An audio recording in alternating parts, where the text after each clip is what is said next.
हरे कृष्ण। आषाढ़ माह के कृष्ण पक्ष में आने वाली एकादशी का नाम है योगिनी एकादशी। मान्यता है कि योगिनी एकादशी का व्रत रखने से व्यक्ति के समस्त पाप मिट जाते हैं और जीवन में सुख समृद्धि आती है। इस व्रत के पुण्य प्रभाव से व्यक्ति इस लोक में सभी सुखों को भोगकर अंत में वैकुंठ लोक को जाता है। मान्यता है कि योगिनी एकादशी व्रत को करने से 88,000 ब्राह्मणों को भोजन कराने जितना पुण्य मिलता है। चलिए जानते हैं इस बार आषाढ़ मास की योगिनी एकादशी कब है, व्रत किस दिन रखा जाएगा, क्योंकि इस बार भी एकादशी तिथि 2 दिन पड़ रही है और हरिवासर का समय कब से कब तक रहेगा, व्रत पारण करने के शुभ मुहूर्त क्या रहेंगे और क्योंकि इस बार योगिनी एकादशी के दिन भद्रावास भी रहने वाला है, भद्रा काल भी लगेगा, तो भद्रा कब से कब तक रहेगी और भद्रा का वास इस बार कहाँ रहेगा, क्या भद्रा काल के समय पूजा या पारण कर सकते हैं या नहीं। अगर आपको यह जानकारी अच्छी लगे तो वीडियो को लाइक करके हमारे चैनल को भी जरूर सब्सक्राइब कीजिएगा ताकि एकादशी व्रत की और जानकारी आपको समय पर मिल सके। एकादशी व्रत से ठीक एक दिन पहले दशमी तिथि के नियमों का पालन किया जाता है और व्रत रखने वाले सभी श्रद्धालुओं को दशमी तिथि के दिन केवल सात्विक भोजन करना चाहिए। सूर्यास्त के बाद अन्न ग्रहण नहीं करना चाहिए। तुलसी के पत्ते भी दशमी तिथि को ही तोड़कर रख लेने चाहिए और महिलाओं या कन्याओं को भी दशमी तिथि के दिन ही सिर से स्नान कर लेना चाहिए, क्योंकि एकादशी के दिन सिर से स्नान नहीं किया जाता, न ही साबुन, तेल, शैम्पू या टूथपेस्ट आदि का प्रयोग किया जाता है। इन सब के अलावा दशमी तिथि को सुबह और सूर्यास्त से पहले पहले तुलसी जी में जल भी जरूर चढ़ाना चाहिए और तुलसी के पौधे को ठंडी छाव की जगह में रख देना चाहिए। इस बार एकादशी तिथि प्रारंभ होगी 21 जून शनिवार को सुबह 7:19 से और एकादशी तिथि 22 जून रविवार को सुबह 4:27 पर समाप्त होगी।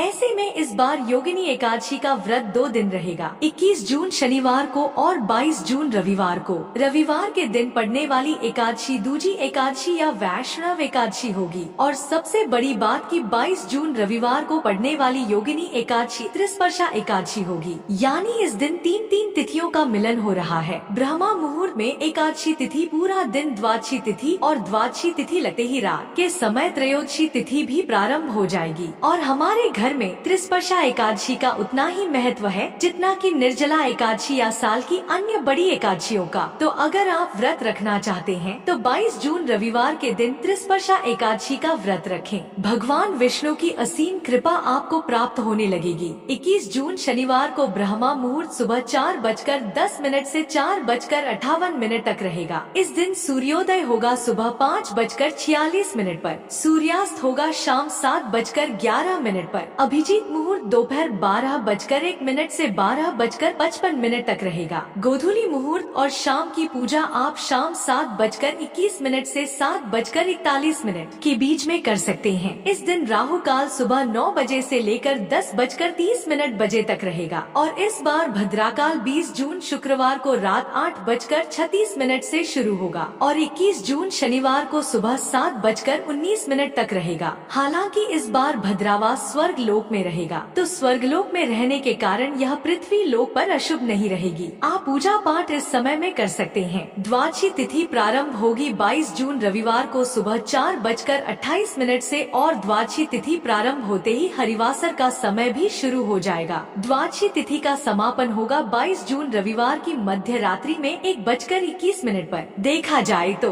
यह 23 जून सोमवार का समय रहेगा। आपको एक बार फिर से बता दें कि 22 जून रविवार को 3 तिथियों का स्पर्श हो रहा है, 3 तिथियों का संयोग बन रहा है, इसलिए यह त्रिस्पर्शा एकादशी भी रहेगी। 22 जून रविवार को ब्रह्मा मुहूर्त सुबह 4:10 से 4:58 तक रहेगा और सूर्योदय होगा सुबह 5:46 पर। सूर्यास्त होगा शाम 7:11 पर। प्रातः काल पूजा मुहूर्त सुबह 4:24 से 5:24 तक रहेगा। गोधूली मुहूर्त शाम 7:21 से 7:41 तक रहेगा, जब आप शाम की पूजा कर सकते हैं और इस दिन राहु काल दोपहर 4:30 से शाम 6 बजे तक रहेगा। हरिवासर का समय 22 जून रविवार को सुबह 10:55 पर समाप्त होगा। हरिवासर समाप्त होने के बाद ही एकादशी व्रत का पारण किया जा सकता है और फिर इसके बाद 11 बजे से 1 बजे के बीच में भी व्रत नहीं खोला जाएगा। इसलिए 22 जून रविवार को सुबह व्रत खोलने का कोई भी मुहूर्त नहीं है। तो जो लोग 21 जून शनिवार के दिन एकादशी का व्रत रखेंगे उन्हें व्रत का पारण करना होगा 22 जून रविवार को दोपहर 1:47 से 4:35 के बीच में। और जो लोग दूजी एकादशी यानी 22 जून रविवार के दिन एकादशी का व्रत रहेंगे उन्हें 23 जून सोमवार को सुबह 5:24 से 8:12 के बीच में व्रत खोलना होगा।